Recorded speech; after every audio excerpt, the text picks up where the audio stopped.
देखिए, जब भी आप कोई रिपोर्ट देखते हैं तो उसमें आपको कई सारी चीज़ें देखने को मिलती है जिसके बारे में हमें पता नहीं होता है, और कई बार हमें खुद से टेस्ट कराना पड़ता है और हमें ये नहीं पता होता है कि हमें किस चीज़ के लिए कौन सा टेस्ट कराना चाहिए।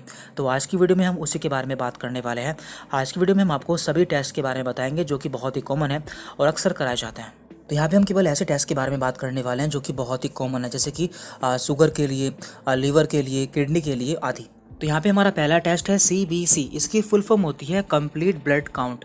तो ये एक बहुत ही कॉमन टेस्ट है जो कि लगभग सभी को कराना होता है। जब भी कोई बीमार हो जाता है या फिर उसे कोई प्रॉब्लम होती है तो ऐसी कंडीशन में CBC कराया जाता है। तो इससे हम ये जान पाते हैं कि हमारा खून कितना है, हमें कोई इन्फेक्शन तो नहीं है, या फिर हमारे ब्लड में प्लेटलेट्स की संख्या कितनी है। तो इसमें हमें नॉर्मली 4 चीज़ें देखनी होती है। एक होता है इसमें हीमोग्लोबिन, एक होता है इसमें लिम्फोसाइट, इस्नोफिल एंड प्लेटलेट्स। तो हीमोग्लोबिन से हमें ये पता चलता है कि हमारे अंदर खून कितना है। लिम्फोसाइट से हमें ये पता चलता है कि हमारी बॉडी में कोई इन्फेक्शन तो नहीं है। इस्नोफिल से पता चलता है कि हमारी बॉडी में कोई एलर्जी तो नहीं है। एंड प्लेटलेट्स से हमें पता चलता है कि हमें डेंगू या फिर टाइफाइड तो नहीं है। बाकी इनकी वैल्यू कितनी रहती है और हम कैसे जानेंगे कि हमें कोई बीमारी है, उस पर हम पहले वीडियो अपलोड कर चुके हैं। तो उस वीडियो का लिंक हम आपको नीचे डिस्क्रिप्शन बॉक्स में दे देंगे, जहाँ से आप उसे देख सकते हैं। यहाँ पर हमारा दूसरा टेस्ट है लिपिड प्रोफाइल, और हमें ये इसी नाम से कराना होता है। नॉर्मली हम इसमें 2 चीज़ें देखते हैं। एक देखते हैं हम इसमें कोलेस्ट्रॉल और एक देखते हैं हम इसमें ट्राइग्लिसराइड। देखिए, हम इसे कब कराते हैं? ऐसे लोग जो कि काफ़ी मोटे होते हैं, या फिर जिनमें काफ़ी वसा होती है, और या फिर ऐसे लोग जिनमें हार्ट वाली प्रॉब्लम्स होती है, तो उन्हें ये टेस्ट कराना होता है। क्योंकि कोलेस्ट्रॉल या फिर ट्राइग्लिसराइड का बढ़ जाना हमारे लिए अच्छा नहीं होता है, तो उसको जानने के लिए हम इसका टेस्ट कराते हैं। क्योंकि ये जो कोलेस्ट्रॉल होता है या फिर जो वसा होती है हमारी खून की नलिकाओं में जमा हो जाती है, जिससे हमें आगे दिक्कतें हो सकती हैं। इसके बाद यहाँ पर है LFT। इसकी फुल फॉर्म होती है लीवर फंक्शन टेस्ट। तो इसके द्वारा हम जान पाते हैं कि हमारे लीवर में कोई प्रॉब्लम तो नहीं है। तो नॉर्मली हमें इसमें 2 चीज़ें देखते हैं। Number 1 bilirubin and number 2 SGOT and SGPT। यदि किसी का बिलीरुबिन बढ़ जाता है तो हम मान लेते हैं कि उसे पीलिया या फिर जॉन्डिस हो चुका है। और इसी तरह से SGOT एंड SGPT से हम जान पाते हैं कि हमारे लीवर में और कोई प्रॉब्लम तो नहीं है, या फिर हमारा लीवर कितना काम कर रहा है। तो इस तरह से LFT से हम जान पाते हैं कि हमारे लीवर में कौन सी प्रॉब्लम है। और इसके बाद यहाँ पर है TFT। इसकी फुल फॉर्म होती है थायराइड फंक्शन टेस्ट। तो इस टेस्ट के द्वारा हम जान पाते हैं किसी को थायराइड तो नहीं है। देखिए, थायराइड 2 तरह का होता है, एक होता है हाइपर थायराइड और एक होता है हाइपोथायराइड।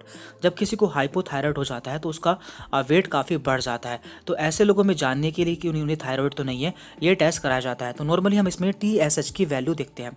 TSH एक हार्मोन होता है जिसकी फुल फॉर्म है थायराइड स्टिमुलेटिंग हार्मोन, जिसकी नॉर्मल वैल्यू होती है 0.55 से 4.78। यदि ये 4.78 से ऊपर हो जाता है तो हम मान लेते हैं कि इसे हाइपोथायराइड हो चुका है। अब हम बात करते हैं शुगर टेस्ट के बारे में, यानी कि ऐसे लोग जिन्हें डायबिटीज़ या फिर शुगर होने की संभावना रहती है तो उनमें कौन से टेस्ट कराए जाते हैं। तो उनमें 3 तरह के टेस्ट कराए जाते हैं। एक होता है फास्टिंग, एक होता है पोस्ट पेरेंटल यानी कि PP, और एक होता है HbA1c। जो फास्टिंग होता है ये टेस्ट खाली पेट कराना होता है, और इसमें जो वैल्यू होती है वो 100 से कम आती है। इसके बाद है यहाँ पर PP यानी कि खाना खाने के 2 घंटे बाद। इसमें जो वैल्यू होती है 140 से कम होनी चाहिए। और एक होता है HbA1c। इस टेस्ट के द्वारा हम जान पाते हैं कि हमारी 3 महीने की शुगर कितनी रही है, और इसमें जो वैल्यू होती है वो 5.7 से कम आती है। तो यदि इतनी वैल्यू आती है तो हम जान पाते हैं कि इस पेशेंट को डायबिटीज़ या फिर शुगर नहीं है। इसके बाद यहाँ पर है KFT यानी कि किडनी फंक्शन टेस्ट। इस टेस्ट के द्वारा हम जान पाते हैं कि हमारी किडनी में कोई प्रॉब्लम तो नहीं है। देखिए, जब भी हमारी किडनी में कोई प्रॉब्लम होती है तो हमारी बॉडी में स्वेलिंग यानी कि सूजन भी आ जाती है। तो इस टेस्ट से हम 3 चीज़ें जान पाते हैं, एक क्रेटिनाइन, एक यूरिया एंड एक यूरिक एसिड। तो ये तीनों क्या होते हैं? ये तीनों हमारी बॉडी में बनने वाले वेस्ट मटेरियल होते हैं जिन्हें हमारी बॉडी से बाहर निकलना जरूरी होता है। लेकिन जब भी हमारी किडनी में कोई प्रॉब्लम हो जाती है तो इनका अमाउंट हमारे ब्लड में बढ़ जाता है, जिससे हम जान पाते हैं कि हमारी किडनी में कोई प्रॉब्लम हो चुकी है। और लास्ट है यहाँ पर यूरिन टेस्ट। देखिए, इसमें आपके यूरिन का सैंपल लिया जाता है और लैब टेक्नीशियन आपके यूरिन का एनालिसिस करता है। देखिए, वैसे तो इसमें बहुत सारी चीज़ें देखी जाती है, लेकिन यहाँ पर केवल हम ऐसी चीज़ों के बारे में बात करेंगे जो कि काफ़ी कॉमन है, जैसे कि ग्लूकोज, प्रोटीन एंड ब्लड।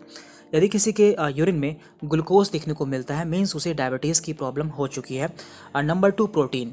यदि किसी के यूरिन में प्रोटीन देखने को मिलता है, मीन्स उसके किडनी में कोई इन्फेक्शन है या फिर और कोई प्रॉब्लम हो चुकी है। एंड नंबर 3 है यहाँ पर ब्लड। यदि किसी के यूरिन में खून देखने को मिलता है, मीन्स उसकी पेशाब की नली में कहीं डैमेज हो चुका है, या फिर उसे UTI है, या फिर उसके किडनी में स्टोन है। तो इसके अलावा कई सारी प्रॉब्लम हो सकती हैं जिसका पता हम टेस्ट कराकर कर सकते हैं। यहाँ पे हमने मैक्सिमम टेस्ट कवर कर लिए हैं।